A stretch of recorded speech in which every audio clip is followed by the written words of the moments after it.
दोस्तों, आज की हमारी कहानी है मैं मायके नहीं जाऊंगी, तू देखते रहियो। पिता ने दहेज में मुझे इतना कुछ दिया है कि मेरा घर आज सजा हुआ है। शालिनी बहुत खुश थी और अपनी पसंद का गाना गुनगुना रही थी। तभी शेखर घर आ गया और बोला, आज बहुत खुश हो। शालिनी ने शेखर की तरफ देखा और मुस्कुरा कर बोली, मैं अपनी माँ के पास जा रही हूँ, इसलिए बहुत खुश हूँ। जैसे तुम अपने मायके जाने के नाम पर चहकने लगते हो। शेखर बोला, कब का प्रोग्राम है मैडम का? तो शालू बोली, परसों जाऊंगी। अच्छा सुनो, शाम को बाहर जाते समय पैसे निकलवाते लाना।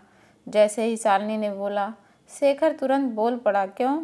पैसे का क्या करने हैं? शेखर का सवाल सुनते ही जैसे शालू के मूड की ऐसी की तैसी हो गई। क्यों का मतलब? शालू ने पलट कर पूछा। अरे मेरा मतलब मायके जा रही हो तो पैसे का क्या करोगी? तुम्हारी मम्मी तो बेटी के घर से कुछ लेती नहीं, और जो बेटी को देती पैसे नहीं लेते, तो फिर पैसे का क्या करोगी?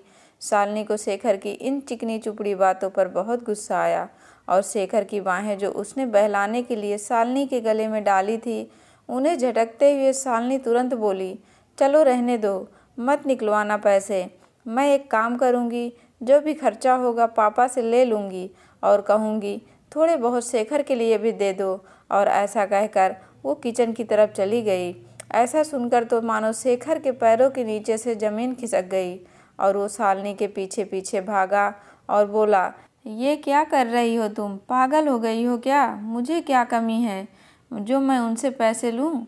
शालिनी ने दाल का कुकर गैस पर चढ़ाया और मन ही मन सोचा कि शायद अब उसकी दाल गल गई है, तो पीछे मुड़कर बोली, यही तो मैं कह रही हूँ कि तुम्हें क्या कमी है जो तुम उनसे खर्चा करवाने की बात कर रहे हो।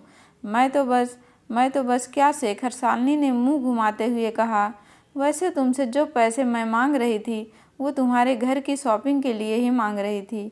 शालिनी ऐसा कहकर वहाँ से चल पड़ी। तो शेखर ने पूछा, कहाँ चली?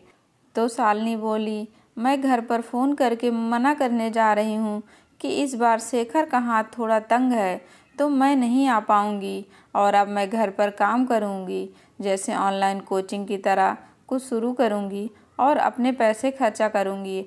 अब तुम हद कर रही हो शालू। नहीं शेखर, हद तुमने पार की है। तुम ये सोच भी कैसे सकते हो कि जिस पिता ने दहेज में मुझे इतना कुछ दिया है कि वे मेरा घर आज सजा हुआ है, वो मेरे छोटे मोटे खर्चे से कतराएंगे? लेकिन अब वक्त आ गया है अपनी काबिलियत साबित करने का और अपने दम पर कुछ कर दिखाने का।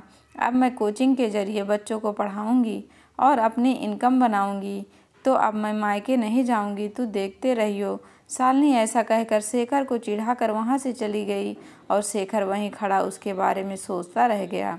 दोस्तों, आपको कहानी पसंद आई हो तो वीडियो को लाइक और चैनल को सब्सक्राइब करें। धन्यवाद दोस्तों।